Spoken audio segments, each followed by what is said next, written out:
With 7 poles, you know you have the speed. How did you have to adapt to the execution needed to get to this point? I mean, speed is the first part. You have to have speed to go run up front. You're not going to, take a slow car and run up front with it. And speed's not been our issue. It was just a matter of, truthfully for me, after the first part of the season, is understanding the speed that I had and just learning that I don't have to make a lot of these moves I've had to the first 4 years of my career, and just I can let the race kind of play out. And Gabe Hart talks to us all the time. Like, if you just have a good day, you're probably going to run top 10 at JGR. And, it was something that took me a little bit. Like, I was just pushing the issue on everything and was making mistakes and trying harder than what I probably needed to. And once I just let the races kind of come more naturally to me, I feel like that's when the results started turning around. You won at Phoenix in the past. Does that give you added confidence going into this weekend? I mean, anytime you go to a racetrack you've won at before, I guess there is a certain confidence just because you know you can do it and you know you've done it before. But I mean, the cars are so different, especially, in my situation. And even just, that was 3 years ago, so a lot has changed. But I still think that just when you go to a track that you've won at before, you're just a little more excited to go because you know you've done it before. Thank you. Thanks. So does this feel noticeably different than 2020? Oh, yeah. I mean, it's just a bigger deal at the cup scale. And then also, that was during COVID, so that whole year felt really weird.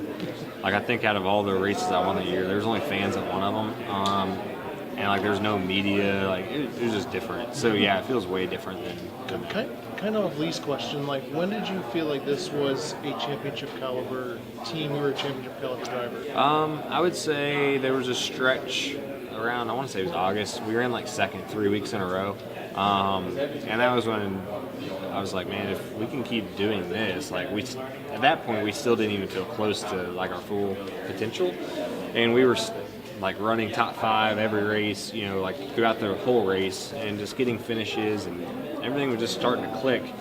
And like I said, I felt like we weren't even to our full potential yet, so I felt like if we just kept building that to the playoffs, then we were going to be in a really good spot. And throughout the playoffs, I still don't feel like we're at 100% per se, but we're way closer now than we were even in August. So yeah, I would say that around that 3-week stretch is when it really was there's potential here to really make a run at this. As a driver, how tough is it to adjust to that, because you really hadn't been in that position before every week? Yeah, it's been unique in a sense of, even the first those 3 weeks in a row where we ran second, you're just like, man, I just ran second. That's pretty cool, right?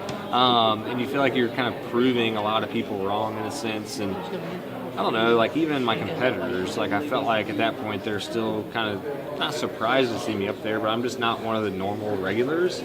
Where then, now, I feel like they race me differently just because I'm up there kind of consistently week in and week out. And, even just going to the racetrack, more people are wearing my stuff than I've ever seen before, and more people will recognize me. So that part's been different for sure. So yeah, I don't know. It's definitely been a big change. It seems like the last 10 weeks, it's every week it just keeps going more and more and more. So it's been fun though. Can you finally call yourself a normal regular? I hope so. It would help if I win this weekend for sure. Yeah, I don't know. It still is odd, because I've spent my whole cup career, kind of being a 10th to 20th place guy, where you could run up front, once every 6-7 weeks. But now, being up there consistently, it's a lot more fun for sure. Just finding yourself restarting up front. And in the past, I would I would be amped up in those moments because you didn't get those moments very often, where now it just feels like another weekend. And honestly, it feels very similar to kind of those 2020, 2019 Xfinity years where you just go to the racetrack, and no matter what the style of racetrack is, you're at least in the mix to run up front and potentially win. So that's a lot of fun to be a part of. What have you learned so far this week in your first championship appearance in the Cup level? Sorry. I don't know. Just that how big of a deal it is, I guess. I've obviously been a competitor, but I've never been here, and just seeing, how the week is and just how much more from a commitment standpoint, you're doing a lot more stuff, obviously a lot more interviews and things like that. That's something that I didn't realize how big of a deal it is. I've been in the Final Four in Xfinity, but it's just not to this scale.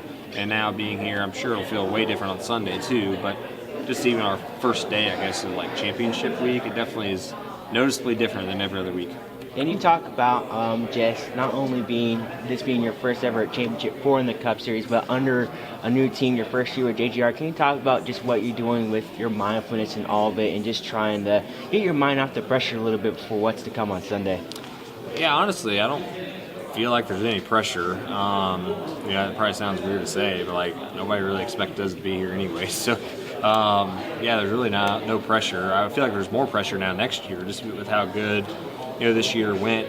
Now the expectations there. This year there was really no expectation for anything, outside of maybe winning a race. So, yeah, there's a whole lot of pressure. And like I said a second ago, I'm sure Sunday will feel different, but right now, I don't know, it doesn't feel any different, if I'm being honest. What kind of emotions are going through your head, just kind of looking down the row and seeing these other 3 guys that have obviously competed in the championship? Yeah, it's special just knowing, we're even up here. Those are guys that I definitely look up to. Not so much William, he's younger than me. It sounds weird to say I look up to him, but Denny's somebody like, as a fan, like I've watched him race for championships.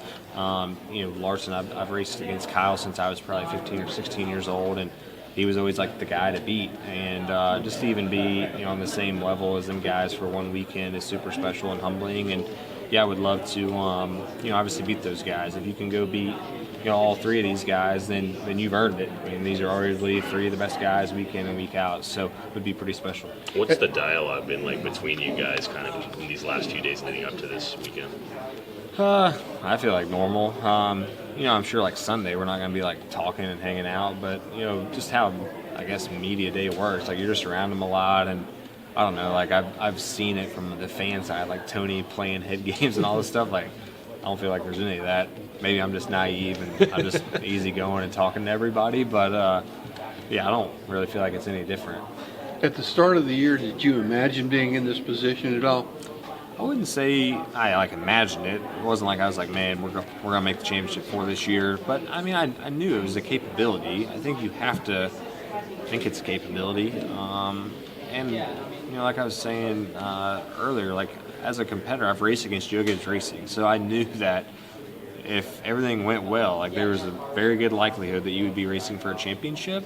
But yeah, I mean, year one, I'm not gonna say it's surprising, but it also, I would say, exceeded expectations for year one for sure. And yeah, it would, I don't know, it'd mean a lot to do it in year one, just with everything, Coach obviously taking a chance on me, and, just to start our tenure off together, winning a championship would be pretty cool, but it would certainly make the expectations going forward way harder. Chase, this 19 car sat on pole here last year. You've led the season in poles already. How important is qualifying going to be on Saturday? I think it's important for sure. I mean, look, is winning the pole really do a whole lot as far as race results go? I'd say no. I've won 7 poles and haven't won a single one of those races. But it does help you, just from a pit stall selection standpoint, especially in this race. Whoever can qualify, you don't even have to qualify on the pole. You just have to beat these other 3, and you're still going to get pit stall number 1, and that's the big thing. But I don't think starting position is necessarily a huge deal in this race, just because it seems like the Championship 4 guys can always get through the field, just because the field obviously knows what you're racing for, and they're really respectful about that. But yeah, it's still, I would much rather start first than 25th or something. But yeah, I don't think it's as big of a deal as people probably make it out to be outside of the pit stall. The pit stall definitely makes a difference. That made a difference for Larson in 2021. Yeah, the pit stall definitely makes a difference, but they did change how pit road is now, so it's not as big of an advantage, but it's still definitely an advantage.